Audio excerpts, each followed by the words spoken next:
É bom falar sobre Luigi Mangione. Isso é uma das coisas sobre as quais eu gostaria de ouvir sua opinião. Você acabou de dizer que seu livro está basicamente disponível na Amazon. Então, o que há no seu livro? O que você diz sobre esse evento? Qual é a sua opinião sobre todo o evento?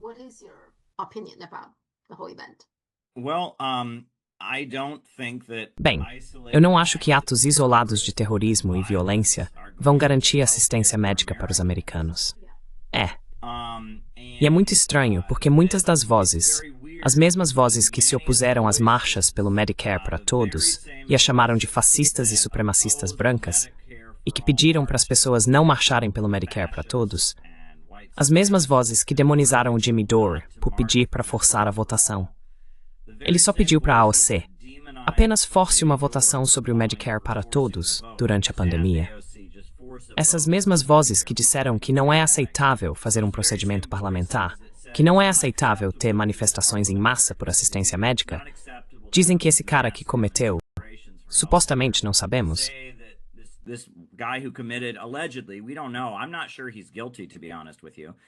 não tenho certeza se ele é culpado, para ser honesto com você. Mas dizem que esse ato isolado de assassinato é algo a ser celebrado. O título do meu livro é O Assassinato de Brian Thompson e o Perigo de 1 ano de Chumbo Americano. Na Amazon, ele se chama apenas O Perigo de 1 ano de Chumbo Americano. Estou comparando com os anos de chumbo na Itália. A Itália estava prestes a sair da OTAN nas décadas de 60, 70 e 80. Houve um movimento de massa na Itália de pessoas que queriam sair da OTAN e o Partido Comunista estava vencendo as eleições, etc. Então a CIA lançou a Operação Gladio. O que eles fizeram foi fomentar a violência política. As Brigadas Vermelhas foram financiadas. Os grupos fascistas foram financiados.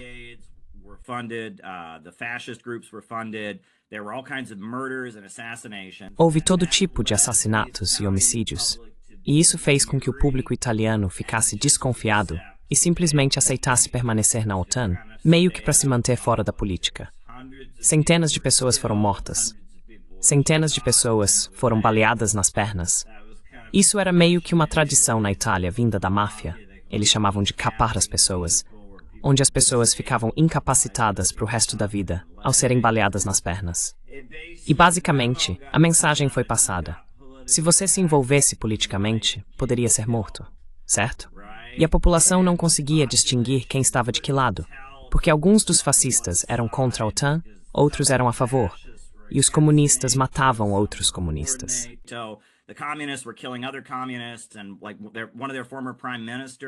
E um dos ex-primeiros ministros deles, Aldo Moro, que era conservador, estava prestes a fazer um acordo com o Partido Comunista para formar um governo unificado. Então as Brigadas Vermelhas o sequestraram e o mantiveram como refém. As pessoas não conseguiam distinguir quem estava de que lado, e a população acabou ficando cansada. Agora eles ainda estão na OTAN. É isso que estão tentando fazer nos Estados Unidos. Eu chamo isso de polarização falsa. Eles querem que o pessoal do MAGA e os progressistas fiquem brigando entre si por questões de guerra cultural, por coisas, quando no fim das contas, a maioria dos americanos é contra as guerras. A maioria dos americanos é contra o Estado policial e contra a retirada de suas liberdades civis.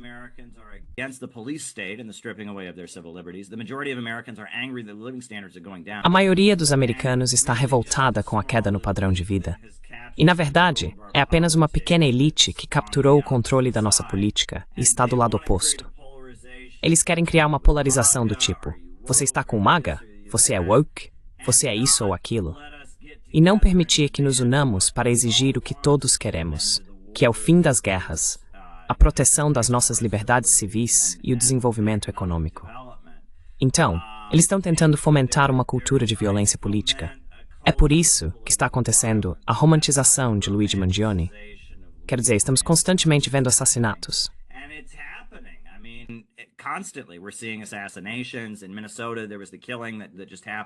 Em Minnesota, houve o assassinato que acabou de acontecer no Dia Sem Reis. Donald Trump fez seu desfile militar no aniversário dele, e houve protestos pelo país em resposta a isso. Eu estava em Los Angeles durante os distúrbios, respirando gás lacrimogêneo e tudo mais. E então, em Minnesota, 2 legisladores protestaram. Acho que um legislador e sua família foram mortos. Certo. E é isso que está acontecendo. Eles estão meio que fomentando uma cultura de violência política. Não sou contra as pessoas se defenderem e usarem armas para se proteger, como os Panteras Negras. E pode chegar um momento em que o povo americano terá que defender suas organizações democráticas em algum tipo de situação militar.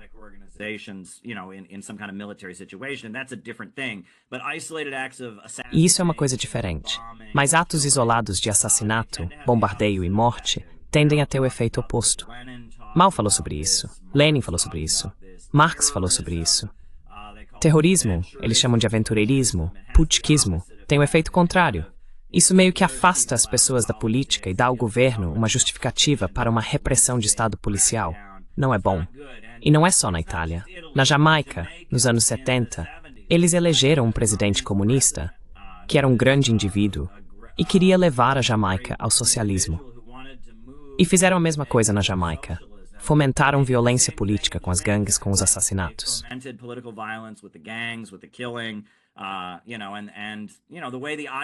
E a forma como o IRA foi derrotado na Irlanda do Norte é uma história semelhante, onde havia um grupo armado lutando pela independência irlandesa. Mas, em vez de o exército britânico apenas combatê-los, eles criaram outros grupos armados para lutar contra eles.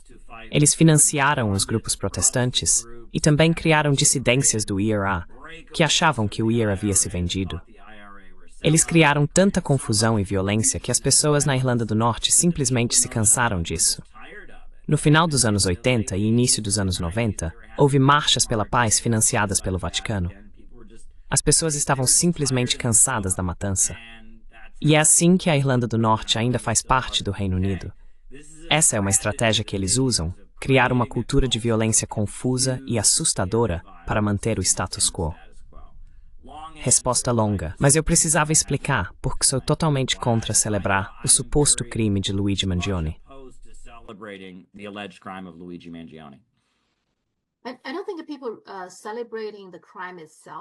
Eu não acho que as pessoas estejam comemorando o crime em si, mas existe uma raiva real em relação ao sistema de saúde em geral. Planos de saúde que não cobrem o que deveriam cobrir. Isso acontece o tempo todo. Recentemente fiz uma cirurgia muito simples nos olhos e não sabia que o hospital onde fiz isso tinha, na verdade, um comitê, um grupo inteiro de pessoas, só para lidar com todas as questões de saúde e de planos de saúde. Por causa dessa minha cirurgia, descobri que esse grupo do hospital é quem vai lidar com as seguradoras. Que desperdício de recursos, né? Eles deveriam apenas fazer cirurgias e ajudar as pessoas a terem saúde, mas em vez disso estão lutando com as seguradoras.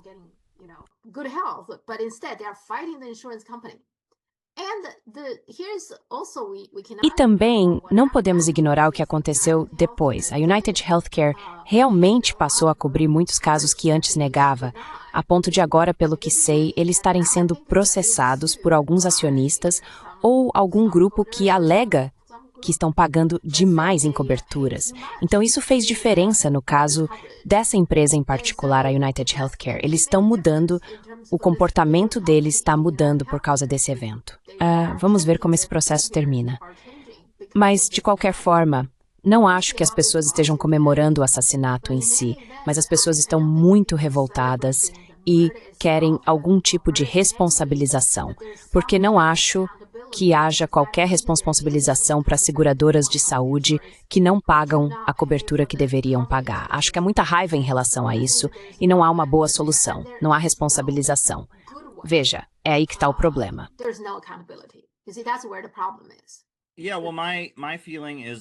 Bem, o que eu sinto é, por que não podemos ter um movimento de massa? Sabe, imagine se milhares de pessoas se reunissem e ocupassem o saguão da United Healthcare e fossem presas como Martin Luther King costumava fazer, certo? Quero dizer, imagine o impacto que isso teria, construindo um movimento, milhares de pessoas trabalhando juntas, tornando a saúde a sua causa e lutando por ela. Mas quando isso começa a acontecer, essas mesmas vozes, que são basicamente negativas nas redes sociais, destroem tudo. É fascista, é supremacista branco. Alguém envolvido teve algum tipo de escândalo sexual.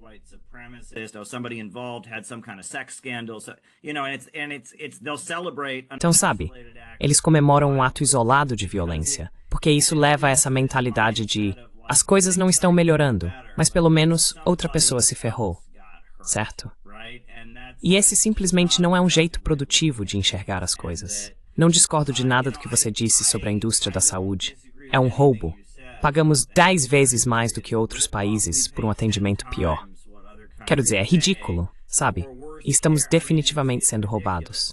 E eu entendo a raiva, mas essa raiva deveria ser direcionada para unir as pessoas e construir um movimento, não apenas deixar que as pessoas extravasem sua raiva vendo outra pessoa se machucar.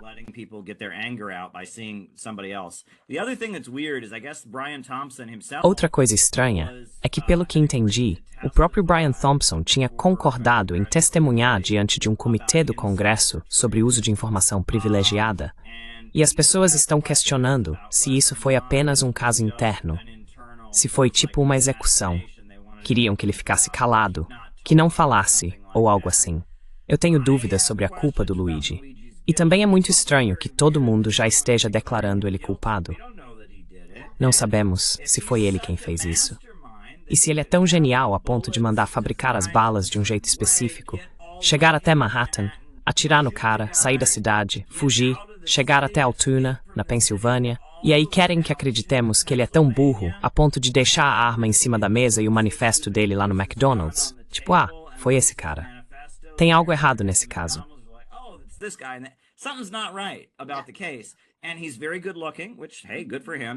E ele é muito bonito. O que, olha, bom pra ele. Sabe o que quero dizer? E quase parece que eles planejaram algum tipo de encenação midiática, sabe? E acho que, sabe, simplesmente não vejo essa situação como uma expressão saudável. Precisamos urgentemente de um movimento. É disso que precisamos nos Estados Unidos hoje. Eu quase comparo isso a duas comparações que vou fazer.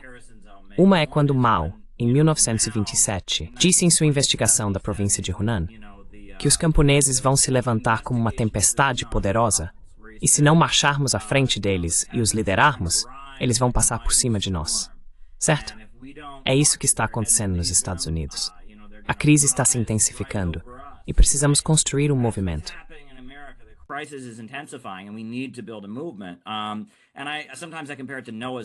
E às vezes eu comparo isso ao dilúvio de Noé e à arca de Noé. Tipo, o dilúvio está chegando, precisamos construir uma arca. Precisamos nos preparar e ter o aparato pronto para quando a crise chegar, senão vamos ser levados pela correnteza. A sociedade dos Estados Unidos está caminhando para um momento de crise extrema e precisamos ter uma organização preparada para isso. Simplesmente não vejo como celebrar essa suposta morte nos leva a construir o tipo de movimento de que precisamos. E vejo que as vozes que são amplificadas e fazem isso são pessoas que vão atacar e demonizar qualquer tentativa real de construir uma organização. Sabe, o público delas adora vingança, né? O público delas se sente bem com isso e tudo mais. Mas aí quando surge algum tipo de organização de verdade, elas atacam. E essa é a minha preocupação.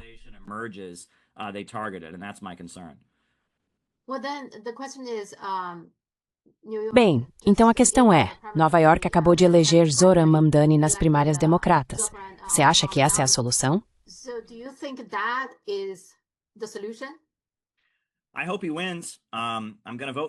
Espero que ele vença. Vou votar nele. E sabe, é interessante. Agora, ele não é... Quer dizer, eu tenho uma visão mais nuançada sobre isso, porque veja, os democratas socialistas da América, isso vai ser de particular interesse para o seu público, eu acho.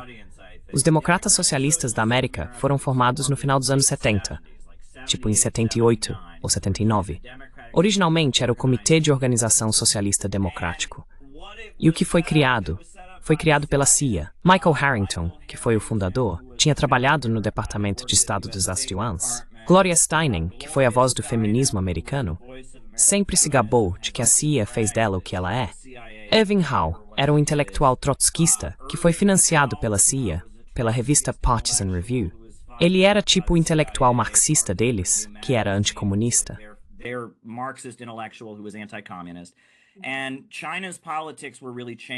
E a política da China estava realmente mudando naqueles anos. Deng Xiaoping havia chegado ao poder.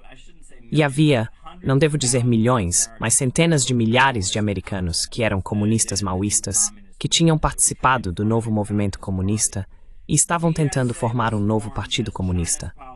A DSA foi formada enquanto a política da China mudava para desprogramar e desradicalizar essas pessoas e trazê-las para o Partido Democrata. E foi isso que aconteceu. Eles tinham a revista In These Times e suas publicações, onde diziam que o leninismo é anti-americano. O ensinamento deles era que o leninismo é antidemocrático, etc. E eles trouxeram muitos ex-comunistas maoístas para o Partido Democrata.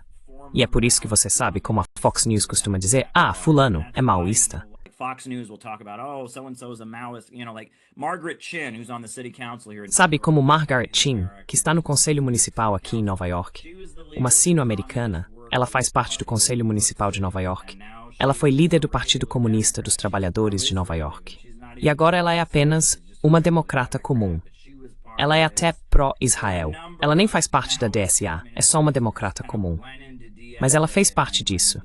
Existem vários grupos comunistas maoístas que meio que entraram na DSA e depois migraram para o Partido Democrata. E sabe, o Zoran, quero dizer, a mãe dele é uma diretora de cinema de Hollywood muito conhecida.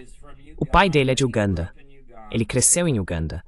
E em Uganda havia uma camada de pessoas que eram comunistas pró-soviéticos. Mas na época em que a União Soviética estava caindo, eles, sabe, mudaram para a social-democracia.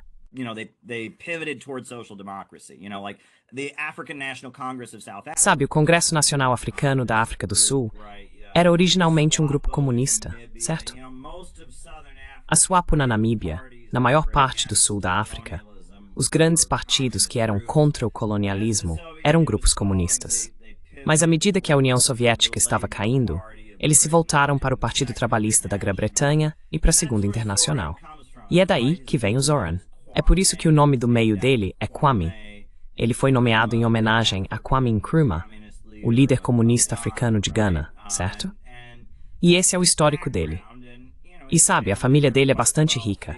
Eles são desse país africano, são muçulmanos e estavam na esfera soviética.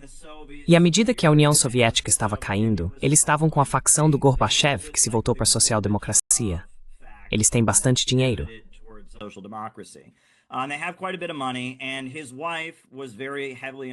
E a esposa dele esteve muito envolvida em tentar derrubar o governo sírio.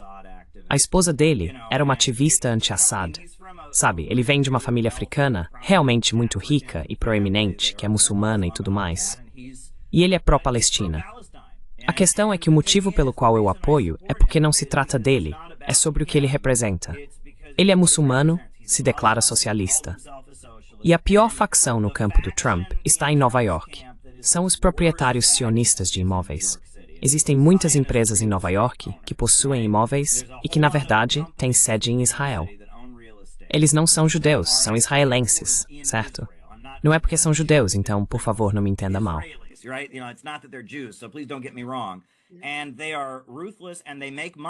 E eles são implacáveis e ganham dinheiro. E Xi Jinping já falou sobre como moradia é para viver, não para especulação. Em Nova York, o aluguel continua subindo e o número de apartamentos vazios também. A lei da oferta e procura não está funcionando. E é um roubo, porque eles apostam no mercado imobiliário e só ganham cada vez mais dinheiro. E eles são insanamente pró-Israel. Odeiam muçulmanos com paixão. E o Zoran os assusta profundamente. Ele é como um pesadelo vivo para eles. Ele é muçulmano. Ele é socialista. Ele é um cara pardo. E é como, sabe, eu costumava brincar que você podia simplesmente tirar uma foto dele. Ir até a Central Park West, os prédios de apartamentos caros onde todos esses milionários moram, e só levantar a foto dele. E todos iriam gritar, "Ah!"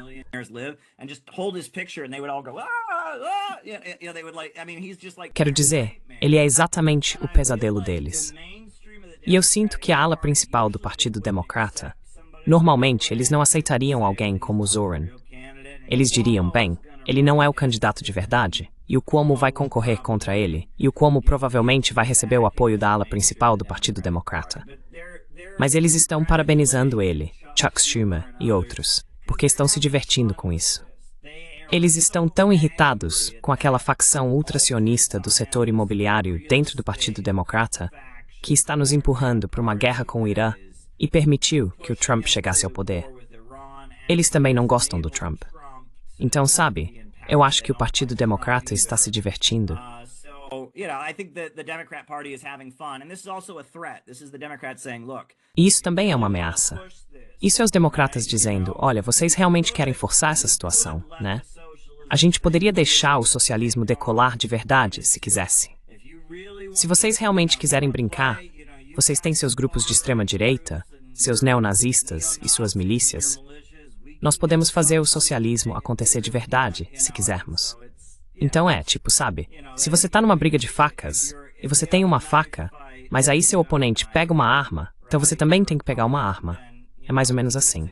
Então o Zoran é uma caricatura mais extrema para assustar a direita. Caricature to scare the right with. So. You're talking about Iran. E, você está falando sobre o Irã. Você tem algo que acha que vale a pena compartilhar? Porque, sabe, o conflito entre Irã e Israel e também a IAEA. Eu vi que está surgindo um grande escândalo por lá. Você é repórter, então tem algo que possa compartilhar? A IAEA, na verdade, é uma espiã do MI6 ou do Mossad, certo? Sim, bem, o Irã precisa retaliar contra a IAEA porque o trabalho deles é monitorar os locais nucleares, certo? Sim.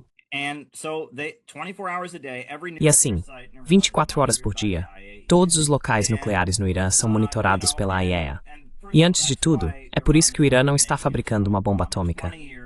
Em 20 anos, o Irã nunca teve nenhuma violação por parte da IAEA. Mas então vimos o que aconteceu. Sem provocação, os Estados Unidos foram lá e atacaram 3 locais nucleares iranianos. E a IAEA, seu trabalho é monitorar e proteger esses locais. No mínimo, eles deveriam dizer, isso não está certo, isso viola a Convenção de Genebra. Você não pode atacar locais nucleares, você não pode atacar instalações elétricas. Sabe, é uma grande violação do direito internacional. A IAEA não fez isso, fez o oposto.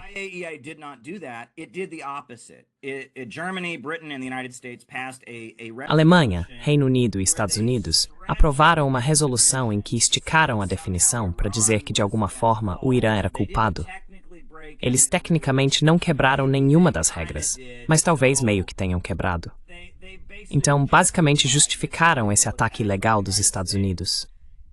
E nesse ponto, o Irã precisa expulsá-los do país e fazer questão de dizer, olha, não vamos aceitar. Se vocês vão monitorar nossos sites e estão totalmente de acordo com um país estrangeiro vindo aqui e atacando, há um problema aqui. A IAEA não está agindo de maneira imparcial. O Irã não vai sair do Tratado de Não Proliferação Nuclear. O único país que já saiu foi a Coreia do Norte. E eles saíram para conseguir uma bomba atômica.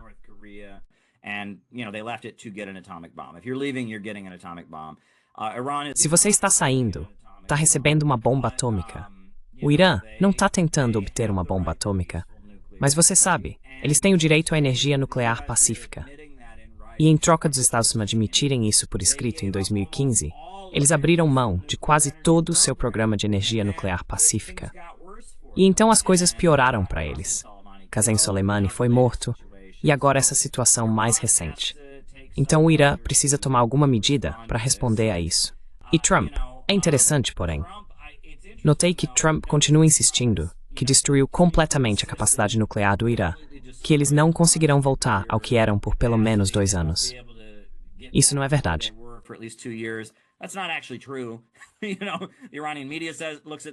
Sabe, a mídia iraniana olha para isso, assim como o New York Times, e até as agências de inteligência de defesa. Isso, na verdade, não é verdade.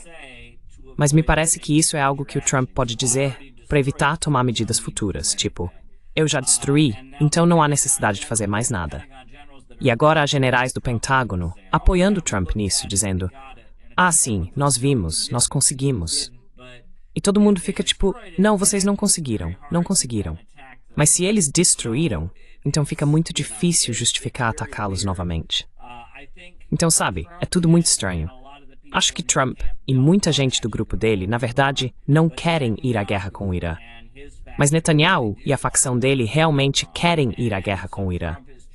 E aí o Trump está tentando ao máximo fazer o que pode para satisfazer uns e outros. I'm inspired by the fact that Elon Musk has not only Fico inspirado pelo fato de que Elon Musk não só deixou de apoiar Trump, certo? Elon Musk. Então, Thomas Massie é o republicano que mais se posiciona contra Israel, sendo a voz anti-Israel no Congresso. Thomas Massie, Trump tem atacado ele. Agora, Elon Musk diz que vai financiar a campanha de Thomas Massie. E Elon Musk está dizendo que pode criar um novo partido político para Thomas Massie, que ele mesmo financiaria. E talvez seja o Partido Libertário. Então isso é muito empolgante. Você sabe, o movimento do Trump tem muitas facções diferentes. E vamos ver. Entre os apoiadores comuns do MAGA, não há apoio para uma nova guerra com o Irã. E já vou te dizer que agora, na internet, tem muita gente sendo promovida e tal, mas o apoiador médio do Trump não quer guerra com o Irã.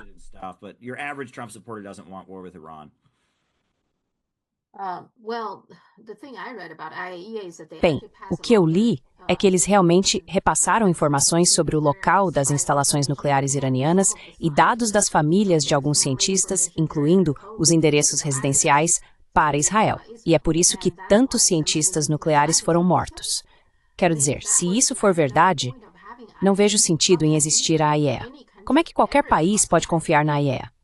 No momento em que definitivamente precisamos de uma organização como a IAEA para garantir que não haja mais proliferação nuclear, se isso for verdade, acho que é um escândalo muito, muito grande que precisa ser investigado a fundo. Se é isso que eles estão fazendo, sabe, então.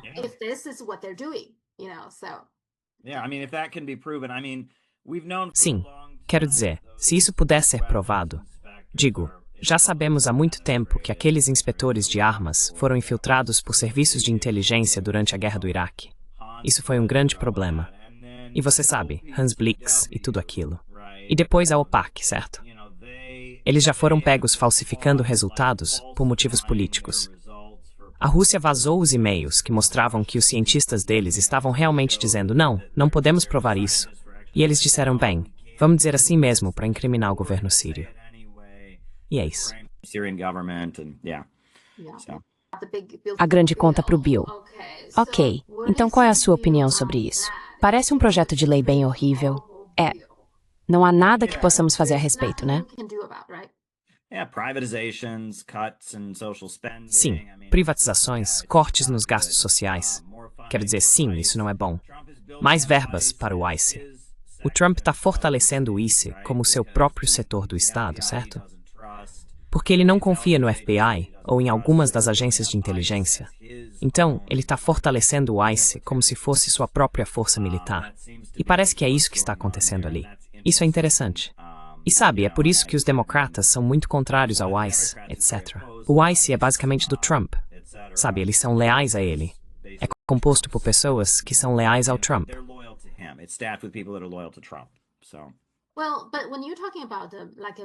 Bem, mas quando você fala de um movimento de massa, eu pensaria que é porque existe um grande projeto de lei que prejudica muita gente. Muitas pessoas usam o Medicaid e agora ele está cortando o Medicaid, ao mesmo tempo em que corta impostos para os ricos e aumenta os gastos militares. Então, ok, se você corta a arrecadação de impostos, o que significa que o governo vai receber menos dinheiro, então deveria cortar programas de forma geral, não só o Medicaid, mas ao mesmo tempo eles estão aumentando os gastos militares, certo? Então isso é bem óbvio. E isso vai adicionar mais, sabe, 2 ou 3 trilhões de dólares ao déficit nos próximos 10 anos.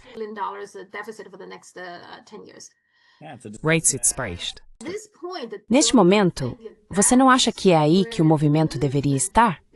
Porque muitas pessoas estão sendo prejudicadas por causa do projeto de lei. Mas eu não vejo nenhum movimento. O que devemos fazer? Bem, de novo, isso é uma polarização falsa, porque há oposição ao projeto de lei no lado republicano, por parte de libertários como Marjorie Taylor Greene e Thomas Massie, e há oposição entre os democratas, porque ele corta gastos públicos. Mas o establishment político está unido nisso. É o que o establishment político quer, que é menos dinheiro para o povo, mais dinheiro para o exército, mais agências de policiamento. E é isso. Precisamos superar a polarização falsa. MAGA versus woke é uma farsa. Precisa ser um movimento popular contra o establishment. E sabe, a esquerda fica muito... Não há manifestações do tipo Kings que eles fizeram, certo? Eu não gosto de muita coisa que o Trump faz, mas a mensagem é: não precisamos de um líder forte. Na verdade, precisamos sim de um líder forte. Só que o Trump não é. O Trump é fraco. Ele só faz o que Wall Street quer e está nos levando para a guerra. Mas a mensagem deles é quase como: bem, talvez uma liderança fosse. But their message is almost like, well, we don't want strong leadership. We just want de facto the people who have the money to not be messed with, right? O que queremos de fato é que as pessoas que têm dinheiro não sejam incomodadas. Certo, precisamos de um líder forte. Roosevelt foi um líder muito forte. Abraham Lincoln foi um líder forte. E ambos, você sabe, centralizaram o poder em suas mãos para agir contra a vontade dos ricos e poderosos. Certo? E ao enquadrar isso como anti-autoritarismo, sabe, é a abordagem errada. Eles querem enfraquecer o poder executivo, basicamente, para não ter um governo forte o suficiente para desafiar o poder de Wall Street. Precisamos sim de um governo assim. Trump não está fazendo isso agora.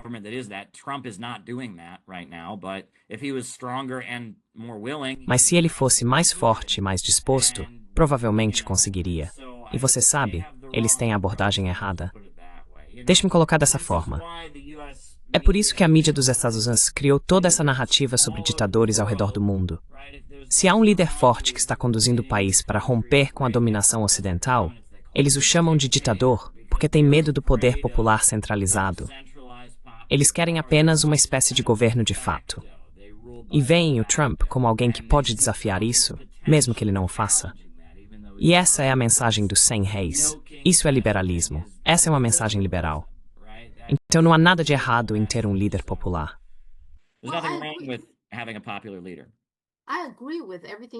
Concordo com tudo que você disse. E também acho que esse grande projeto de lei está prejudicando muita gente. Deveria haver um sentimento entre as pessoas, mas ainda não vejo esse movimento, sabe? Então acho que, em princípio, realmente precisamos de um movimento. Mas como esse movimento pode acontecer então?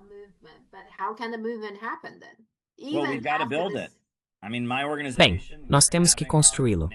Quero dizer, minha organização, vamos ter nosso encontro nacional em 12 de julho, e Angela McArdle, do Partido Libertário, vai estar lá, assim como Scott Ritter. E estamos tentando construir um movimento, e isso é muito difícil.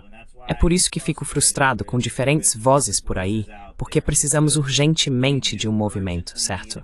O movimento é o que precisamos, e celebrar o Luigi não vai nos levar a isso. E sabe, eu gostaria que pessoas como o Zoran fossem mais receptivas à construção de um movimento. Mas sim, precisamos de um movimento com muita urgência. Realmente não há alternativa a ter pessoas nas ruas e construir um movimento popular de classe trabalhadora.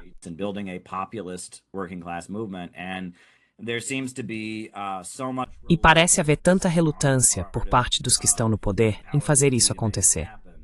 Os sindicatos estão tão ligados ao Partido Democrata. Quero dizer, Kshama Sawant, é nisso que ela tem se dedicado. Ela está recebendo financiamento dos sindicatos para construir uma espécie de grupo ativista, certo? Que vai levantar questões econômicas. Acho que isso é ótimo. E está levando as pessoas para as ruas e tudo mais. Mas no fim das contas, os sindicatos vão ser fracos por causa da economia de bicos. Quero dizer, você sabe, do jeito que a economia de bicos funciona, os trabalhadores desse setor competem entre si.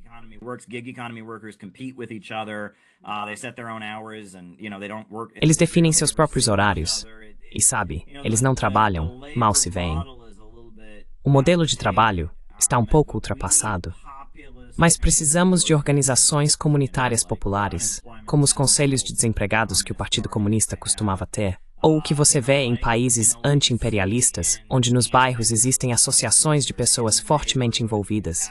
E isso é, sabe, o Uhuru, a organização que foi indiciada. Vamos dar um prêmio para eles na nossa conferência. Fizemos mais por eles do que qualquer um. Levantamos o caso deles na ONU e em outros lugares. O motivo pelo qual o governo dos Estados Unidos invadiu as casas deles e os levou ao Tribunal Federal é porque eles estão fazendo isso. Eles têm prédios nos bairros e oferecem serviços. Têm um programa de reintegração de ex-presidiários. Oferecem aulas para gestantes. Têm feiras de alimentos orgânicos que organizaram e atendem centenas de milhares de pessoas negras em 2 grandes cidades. And at the same time, they're teaching their own black E ao mesmo tempo, eles estão ensinando sua própria interpretação do comunismo, seja ela nacionalista negra ou internacionalista africana. E é isso que assusta o governo dos Snarls, porque em uma crise, com seus prédios, seu povo e seus programas, eles poderiam ser os líderes de um verdadeiro movimento de massas. E é por isso que o governo dos Estados Unidos estava desesperado para desmontar isso, certo?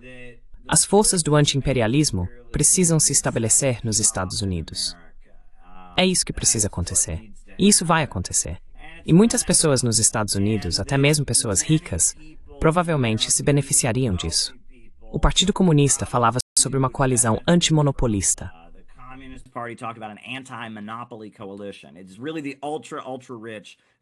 São realmente os ultra ricos que se beneficiam aqui.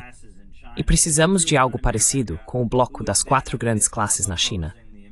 Todos nos Estados Unidos que se beneficiariam, ao se opor aos imperialistas, precisam formar um bloco de resistência. E precisa haver uma camada da sociedade americana que entenda que entrar para os BRICS, ser amigo dos países dos BRICS e aderir a essa nova economia é do nosso interesse. E lutar contra isso é prejudicial para nós, certo? Esse é o interesse econômico da esmagadora maioria da sociedade dos STEMs. Mas os grandes monopólios não concordam. Por isso precisamos construir uma coalizão anti-monopólio. Você acha que o Elon Musk será simpático ao que você está fazendo? Eu não sei. Ele é uma figura muito estranha. Ele acredita que a privatização, tirar o governo de tudo, é a solução. E isso não é verdade. Mas é nisso que a maioria dos capitalistas de nível mais baixo acredita. Eles acreditam nessa bobagem de livre mercado, certo? Que se simplesmente privatizarmos tudo, o que eles vão acabar tendo que aprender é que, em vez de simplesmente acabar com o governo, precisamos de um governo que enfrente os de cima, certo? É disso que precisamos. Agora temos um governo que ataca os de baixo, que esmaga os pequenos empresários e garante o poder dos grandes monopólios, e está tentando implementar o decrescimento para estabilizar a economia, para lidar com a crise de superprodução.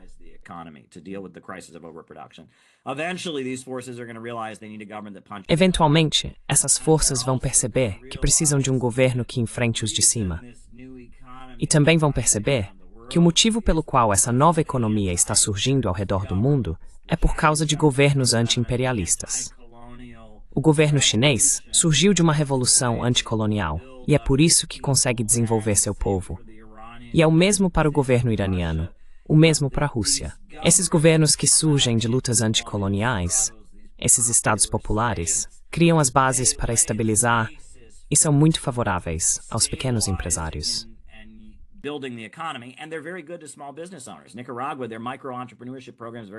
O programa de microempreendedorismo da Nicarágua é muito bem sucedido. O Irã permitiu que milhões de pessoas enriquecessem por meio de programas governamentais. Precisamos de um governo que invista em comunidades e pessoas, não de um governo que trabalhe com grandes monopólios e bancos para empobrecer a população. E sim, quero dizer, esse é o slogan que temos usado. Precisamos de um governo de ação para lutar pelas famílias trabalhadoras. Um governo de ação, não um governo que se afasta e deixa as coisas desmoronarem, mas um governo de ação que tome medidas drásticas para melhorar a vida das pessoas. Bem, então, como você consegue um governo assim através do sistema eleitoral tradicional? Não parece que isso está nos levando até lá. Precisamos construir redes. Precisamos de prédios em todas as comunidades. Precisamos que as pessoas se reúnam. E a internet não vai resolver isso. Atualmente há muitos podcasts e mídias e tudo mais, e eles estão fazendo de tudo para manter as pessoas atomizadas. Precisamos que as pessoas se unam e construam redes e associações. Temos meio que um plano para os próximos anos para que nossa organização se estabeleça, tenha prédios em vários bairros e faça as coisas acontecerem. Estou muito animado com o que estamos fazendo. Estamos tentando fazer acontecer, mas o principal é que precisamos de ação na vida real e precisamos de associações. Também precisamos que as pessoas se sintam empoderadas. Acho que muita gente acredita que tudo vai acontecer de qualquer jeito. Elas acreditam que não têm a capacidade de mudar o mundo. They believe that they don't have the ability to change the world. And you do. I mean, I look at what my small organization E você faz isso. Quero dizer, eu olho para o que minha pequena organização conseguiu fazer com nossos recursos limitados e nosso pequeno número de membros. Fizemos muito para influenciar a conversa política nos Estados Unidos. E isso mostra que se as pessoas realmente agirem, o establishment quase entra em pânico. Eles reagem de forma muito dramática, quase como se quisessem simplesmente impedir que isso aconteça. Logo, vai ser como se as comportas fossem se abrir. Sabe, eles falam sobre uma única faísca começar um incêndio na pradaria. Eles sabem que é assim mesmo. E é realmente só uma questão de tempo até que as condições cheguem a esse ponto, e as divisões entre a elite cheguem a esse ponto, em que vai haver uma enorme onda de participação política entre o povo americano. E eles estão tentando antecipar e controlar isso de diferentes maneiras.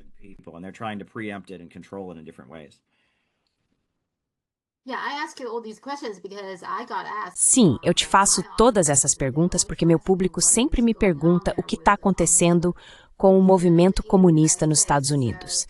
Então, sabe, você está me dando uma atualização. Tem mais alguma coisa que você queira acrescentar em relação aos movimentos, em relação ao que é o movimento comunista ou socialista nos Estados Unidos? Porque há muita insatisfação por aí. Mas, claramente, com esse último grande e bonito projeto de lei, mas fosse uma casa seca, certo?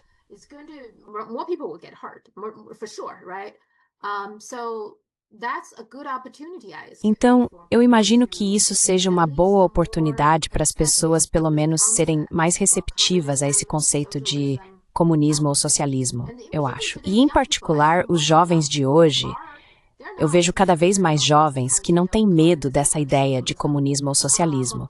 A eleição do Mamdani é uma prova disso, porque ele apoiou abertamente o socialismo, sabe? Coisas assim. Ele não está escondendo nem se esquivando desse conceito. Ao mesmo tempo, sabe quais são exatamente as ações concretas que estão acontecendo na prática. Então, isso é algo sobre o qual eu acho que muitas pessoas, meu público na China, têm curiosidade. Bem, uma coisa que temos feito é tentar popularizar Ibrahim Traoré, o líder de Burkina Faso. Certo? Sim, tudo bem. Sim. E temos usado ele como modelo do tipo de governo que poderíamos ter. Temos uma faixa de 8x12 com a imagem dele e fomos às ruas de Chicago fazer um comício sobre Ibrahim Traoré. Recebemos uma resposta muito positiva e isso também causou um grande impacto em toda a África. Esse vídeo apareceu em vários canais do YouTube. Publicamos um livro sobre Ibrahim Traoré que vamos distribuir em grande quantidade pelo país. Além disso, temos ido aos protestos pela Palestina. Temos um livro sobre os Houthis, meu livro sobre os Houthis, e já distribuímos milhares desse livro sobre quem são os Houthis.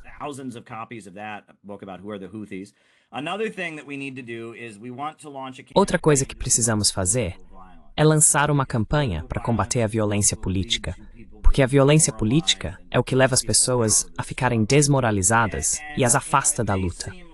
Pode parecer à primeira vista que as pessoas pensam, bem, se as pessoas estão sendo violentas, então vamos ter uma revolução. Mas não funciona assim, na verdade. Geralmente, tem o efeito oposto, como já discutimos. Precisamos construir algum tipo de campanha para combater a violência política. E precisamos engajar em agitação de massas, certo? Essa é a principal questão. Toda oportunidade que tivermos de levantar uma mensagem anti-imperialista e ligar o sofrimento econômico aqui às guerras que estão acontecendo ao redor do mundo. É isso que precisa ser feito. Precisamos levantar essa mensagem. Estamos nos organizando para a nossa convenção em 12 de julho.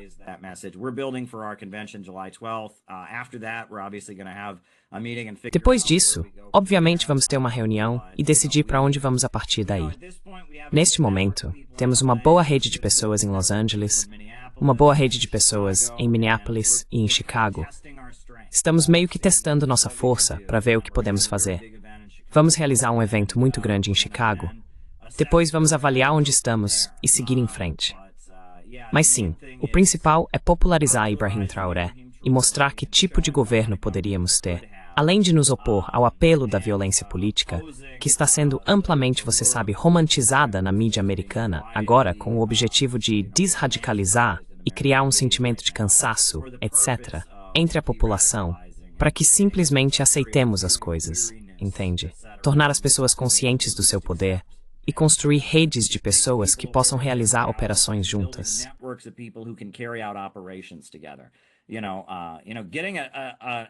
Sabe, conseguir desenrolar uma faixa de 2,5 metros por 3,5 metros nas ruas de Chicago é algo bastante difícil de fazer. Você precisa arranjar os mastros, precisa ir lá. E sabe, durante a eleição, tivemos a imagem do Trump e do Kim apertando as mãos, e espalhamos isso por toda Nova York, e tivemos isso na posse. Mas não foi fácil, você tem razão. E reunir todo mundo, você precisa aprender os aspectos concretos do ativismo, como realmente executar as operações. Ideias são ótimas, mas o importante é colocá-las em prática. E o principal é não ser apenas um nicho da internet, porque você falou sobre como muitos jovens estão se tornando comunistas agora. É um nicho da internet.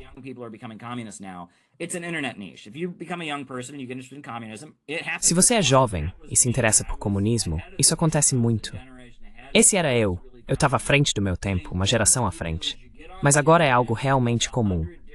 Então o que você faz é entrar na internet, e existem 100 tipos diferentes de comunistas, e todos se odeiam. Você entra na internet, ouve os podcasts e discute sobre Trotsky, Lenin e todas essas coisas obscuras e não faz nada, certo?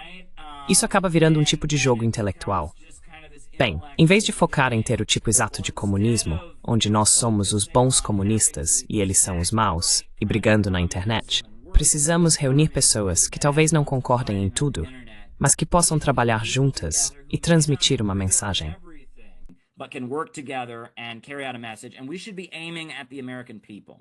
E devemos mirar no povo americano. Uma coisa que é um grande ponto de discordância entre mim e muitos outros comunistas é o patriotismo, certo? Amar seu país, sua pátria, é natural. É um instinto humano natural, assim como você ama seus pais, assim como você ama seu irmão e sua irmã, certo? É um sentimento normal e saudável. No entanto, a maioria dos jovens que se sentem atraídos pelo comunismo é como se eles estivessem alienados dos Estados Unidos e o comunismo fosse como o diabo, fosse o inimigo, certo? Então eles se sentem atraídos pelo inimigo. E por isso, eles sentem muita repulsa pela bandeira americana, sentem muita repulsa pelo patriotismo, porque se sentiram atraídos pelo comunismo, justamente por se sentirem meio excluídos socialmente ou alienados da sociedade.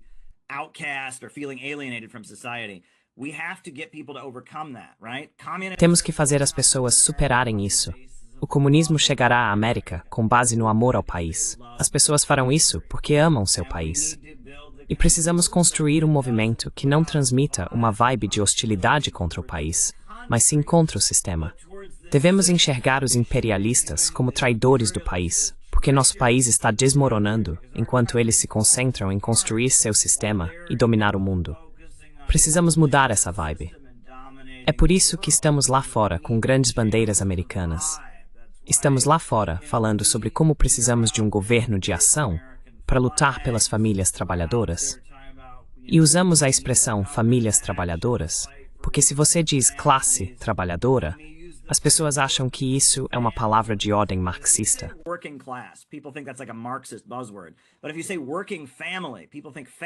Mas se você diz família trabalhadora, as pessoas pensam, família, o que pode haver de ruim nisso? Certo? É uma família. São pessoas unidas. Todo mundo quer ajudar as famílias trabalhadoras. Classe trabalhadora, as pessoas têm uma associação estranha com isso. Mas famílias trabalhadoras funciona. Nos sindicatos, há anos eles usam a expressão famílias trabalhadoras para falar sobre o que querem. Infelizmente, porém, os grupos comunistas não usam porque dizem que é anti-LGBT, e eu não entendo como isso funciona. Pessoas LGBT também têm famílias. Mas eles dizem que a expressão famílias trabalhadoras é de alguma forma anti-LGBT, e não usam. Bem, isso é uma bobagem. Precisamos superar isso. Então é isso.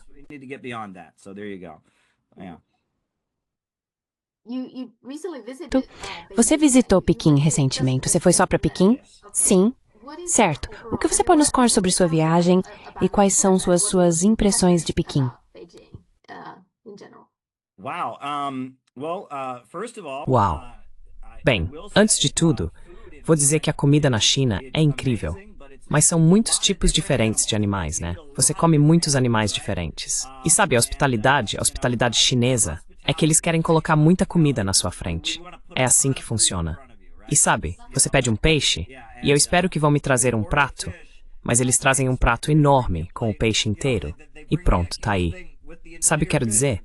É muito bonito. E eu nunca tinha comido lixa antes. Elas são incríveis, uma fruta maravilhosa. Queria poder encontrar isso aqui, sabe? Até dá pra achar algumas.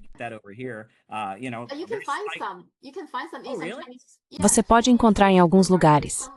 Sim, supermercados chineses, alguns deles podem ter lixa. Você deve conseguir encontrar em Nova York. Nova York tem grandes supermercados, sabe? Talvez em Chinatown ou Flushing, algo assim. Sim, talvez você encontre por lá. Preciso comprar alguns então. Pronto. É isso. Eu diria que fui ao mausoléu do Mao.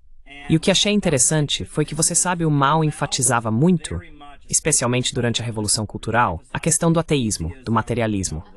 Mas o mausoléu do Mao era meio religioso, né? Eles vendem flores e as pessoas ficam com as flores. E aí, quando você entra na área do túmulo mesmo, vi as pessoas todas fazendo assim, sabe?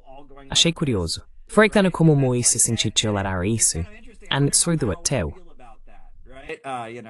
Because he was such an atheist. Well, I went to his birthplace in Hunan Bem, province, where eu fui ao local de nascimento dele na província de Hunan, sabe, Shaoshan, onde ele nasceu e cresceu. Então é o seguinte, quando estive lá, o taxista, como você pode imaginar, as pessoas em Hunan realmente o veneram, eles têm muito orgulho dele, com certeza. E eu consigo entender isso.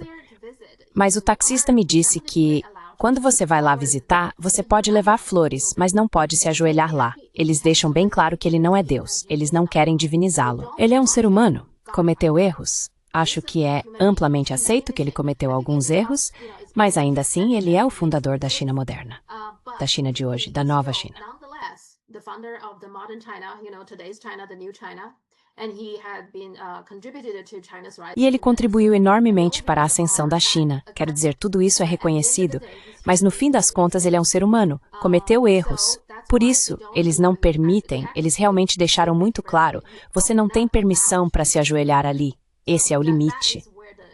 Agora, se as pessoas quiserem fazer isso, seja diante do corpo dele, ou em seu local de nascimento, seja onde for, não acho que eles queiram proibir tudo.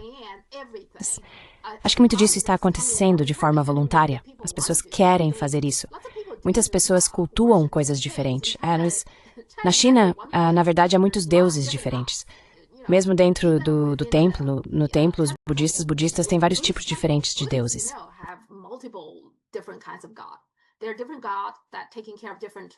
Existem diferentes deuses responsáveis por diferentes aspectos da sua vida, sabe? Como dar à luz filhos ou ficar rico. Quero dizer, há deuses para tudo. E alguns dos deuses que as pessoas adoram são, na verdade, personagens da história chinesa. Eles são generais, heróis corajosos e pessoas assim. As pessoas realmente veneram essas figuras.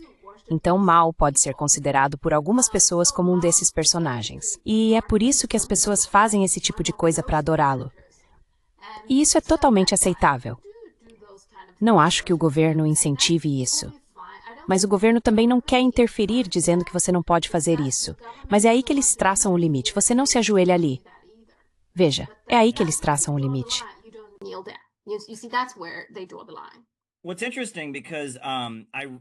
Isso é interessante, porque quando você fala sobre ajoelhar, não ser permitido e tudo mais, eu li muito do trabalho de Mao, que foi traduzido para o inglês. Tem um discurso que ele fez depois que Lin Biao tentou matá-lo, e Chen Boda, certo, trabalhou contra ele. Ele fez um discurso condenando Lin Biao e Chen Boda. Uma das coisas que ele disse sobre eles foi que o adoravam de uma forma doentia. Parte da maneira como eles trabalhavam contra ele era querendo reduzi-lo a um deus para que pudessem realmente governar, certo? E ele desconfiava de pessoas que o adoravam.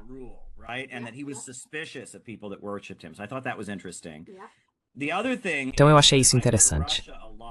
Outra coisa é que eu vou muito à Rússia, sabe? E hoje em dia na Rússia, Stalin era ateu, assim como Mao. Mas milhões de russos acreditam que Stalin era cristão. E há muitos russos que têm uma foto de Stalin com um halo ao redor da cabeça. E eu acho isso fascinante. Na verdade, quero escrever um livro sobre a lenda do Stalin cristão, porque isso me fascina. E na Geórgia, em Gori, a cidade onde ele nasceu, em uma igreja ortodoxa russa, eles realmente instalaram um monumento para Stalin e sua mãe, onde ambos têm halos sobre as cabeças.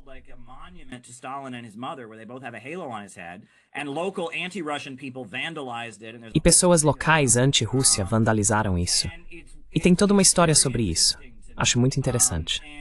Sabe, quando eu estava no meu bairro aqui no Brooklyn, havia um cara eram as Testemunhas de Jeová.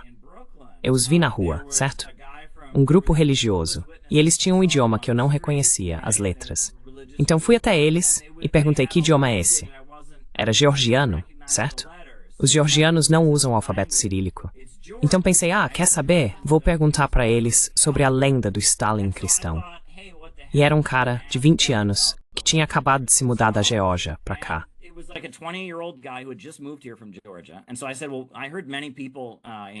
Então eu disse, bem, ouvi muitas pessoas na Geórgia e muitas pessoas na Rússia dizendo que Stalin era cristão. E juro, nunca vou esquecer isso. O cara olhou para mim e disse, claro que eles acham que ele era cristão. Ele fez tantas coisas boas e ajudou tantas pessoas. E eu fiquei tipo, ok, tudo bem. Sabe, tipo, esse cara deve não saber que está na América, onde você não pode falar desse jeito. Mas ele disse, claro que eles pensariam isso. E ele disse, Stalin não era cristão. Ele era ateu. Ele era comunista. Mas é claro que eles pensariam isso, porque ele era uma pessoa tão boa. Sabe, eu achei isso ótimo. Então é isso. Tá aí. Então, tirando a questão relacionada ao comunismo, acho que parte da celebração deste ano é que 2 dias atrás, em 1º de julho, foi o 104º aniversário da fundação do Partido Comunista. Ele foi fundado em 1º de julho. Então, acho que houve muita comemoração por causa disso. Você fez alguma coisa turística tradicional?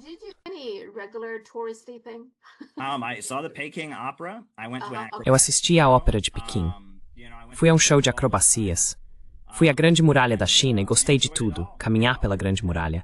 E foi engraçado porque na muralha eles têm, sabe, uma escrita, meio como letreiro de Hollywood aqui, só que diz seja leal ao presidente Mao. Achei isso meio engraçado. Sabe, nós temos nas colinas de Los Angeles o letreiro de Hollywood, e nas colinas perto da muralha está escrito seja leal ao presidente Mao. Então achei engraçado. E vou dizer, no último dia em que estive lá, me levaram ao Museu do Partido Comunista. Uau! Fiquei emocionado o tempo todo, chorei bastante e tudo mais. Vou divulgar o vídeo em breve, estou esperando um pouco. Mas sabe, teve aquele momento, você me viu no ônibus quando conheci o veterano, certo? Sim. Sabe, o veterano da Guerra de Resistência contra o Japão, ele estava no museu e nós apertamos as mãos, e eu tenho um vídeo disso. E sim, o Museu do Partido Comunista foi incrível. É um museu impressionante.